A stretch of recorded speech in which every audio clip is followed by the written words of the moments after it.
नमस्कार माझ्या मित्र मैत्रिणींनो, प्रीती अकॅडमी मध्ये तुमच्या सगळ्यांचं सहर्ष स्वागत आहे।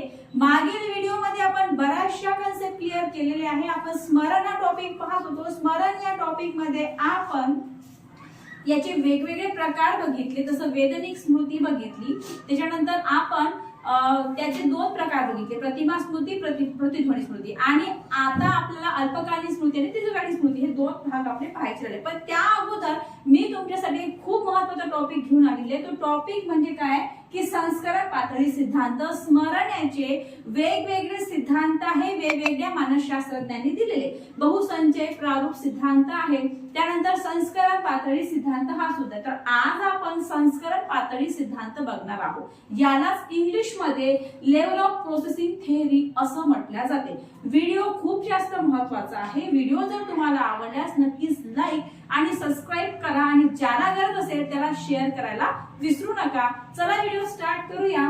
बघा, संस्करण पातळी सिद्धांत। आता कुठलाही सिद्धांत सुरू करण्यापहिले आपल्याला हा सिद्धांत कोणी मांडलेला आहे हे पाहणे फार गरजेचे असते। तर बघा, हा जो संस्करण पातळी सिद्धांत आहे हा क्रॅक आणि लॉकहार्ट या मानसशास्त्रज्ञांनी मांडलेला आहे।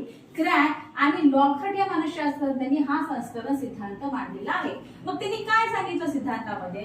त्यांच्या मते स्मृतीमध्ये येणाऱ्या माहितीवर संस्करण किंवा संकेतन होत असते व नंतरच ती माहिती स्मृतीमध्ये साठवली जात असते। म्हणजे जी काही स्मृतीमध्ये आपल्या माहिती येते त्या माहितीवर संस्करण होते, त्यानंतरच ती मग आपल्या स्मृतीमध्ये साठवते। सांगते कशा प्रकारे? तर आता संस्करण कसे होते यावरच ती माहिती किती चांगल्या प्रकारे स्मृतीमध्ये आपल्या म्हणजे राहील हे अवलंबून असते।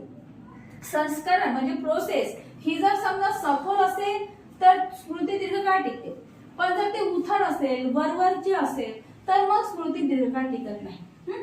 आता मी तुम्हाला एक साधं उदाहरण सांगते, उदाहरणातून तुम्हाला ही कन्सेप्ट क्लिअर होईल। बघा, समजा शाळेमध्ये वर्गामध्ये एक क्लास चालू आहे, क्लासमध्ये सरांनी काही कन्सेप्ट लिहून दिलेले आहेत। मग विद्यार्थी त्या कन्सेप्ट कडे कशा रीतीने बघतात?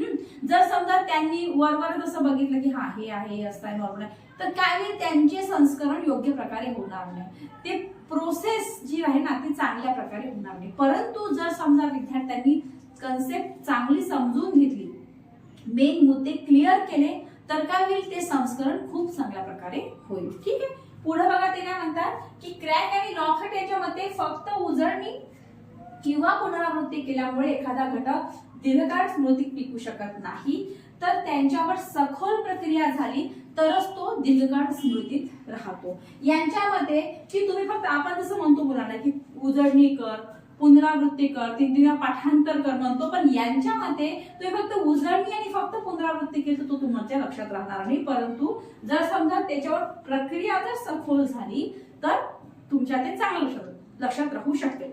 आता बघा, यांनी हा सिद्धांत सिद्ध करण्यासाठी एक प्रयोग केला। मग प्रयोगामध्ये त्यांनी काय केलं आपण बघू। त्यांनी काय केलं बघा, संस्करण कार्य, प्रश्न, उदाहरण आणि प्रतिक्रिया। यांनी काय केलं, प्रयुक्तांना अशा प्रकारचे 3 कार्य दिले, जसं रचनात्मक कार्य, उपचारात्मक कार्य आणि अर्धयुक्त कार्य। रचनात्मक कार्यामध्ये त्यांनी काय दिलं की हा शब्द, जसं प्रश्न त्यांनी विचारला की हा शब्द कॅपिटल अक्षरात आहे का? मग आता इकडे उदाहरण दिलं, कुठलं? Pen, paper. मग प्रतिक्रिया काय असते त्यांच्या विद्यार्थ्यांच्या प्रतिक्रिया, प्रयुक्तांच्या प्रतिक्रिया काय? हो प्रतिक्रिया आहे किंवा नाही प्रतिक्रिया आहे।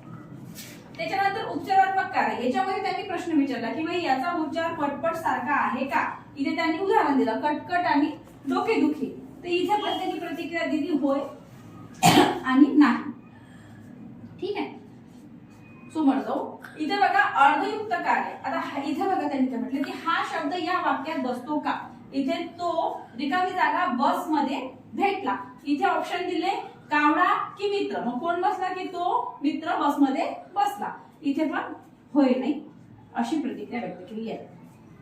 हा जो एवढा मोठा प्रयोग झाला, या प्रयोगामध्ये काय झालं की त्यांनी निष्कर्ष असा काढला की जे रचनात्मक कार्य आहे, रचनात्मक संस्करण कार्य जे आहे त्यामध्ये ज्या प्रतिक्रिया आहेत त्या होय नाही स्वरूपाच्या असतात, पण यामध्ये कसं आहे फक्त वरवरचं संस्करण होते।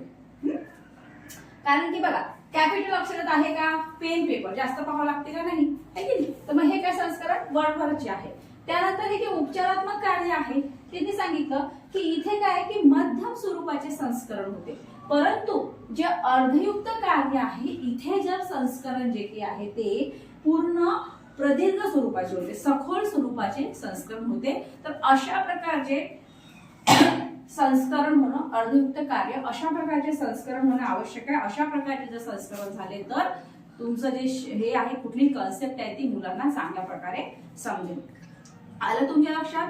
आज आपण काय बघितलं? आज आपण बघितलेला आहे संस्करण पातळी सिद्धांत. कुणाचा सिद्धांत आहे हा सिद्धांत आहे क्रेक आणि लॉकहार्ट यांच्या. क्रेक आणि लॉकहार्ट यांनी काय सांगितलं की संस्करण कशा प्रकारे होते, प्रोसेस कशा प्रकारे होते, त्यामध्ये ती जर समजा उथळ स्वरूपाचं संस्करण असेल तर स्मृतीमध्ये जास्त काळ टिकत नाही, आणि जर समजा चांगलं अंदरून केलेलं संस्करण असेल तर ते तुमच्या स्मृतीमध्ये टिकते. त्यांनी उदाहरण सुद्धा दिलं, त्यांनी प्रयोग सुद्धा केला प्रयुक्तांवर, आणि प्रयोगाअंती त्यांनी सांगितलं की कुठलं कुठलं उथळ आहे, कुठलं मध्यम साईजचं आणि कुठलं सखोल आहे. ठीक आहे, बघा हा जो एक सिद्धांत आहे. याच्यानंतर एक दुसरा सिद्धांत सुद्धा आहे स्मरणाचा, बहुसंचय प्रारूप समिती. हा एक सिद्धांत आहे स्मृतीचा, तो सुद्धा आपण नेक्स्ट व्हिडिओमध्ये बघूया. व्हिडिओ जर तुम्हाला आवडला असेल तर व्हिडिओला नक्कीच लाईक, शेअर आणि सबस्क्राईब करायला विसरू नका. थँक्यू.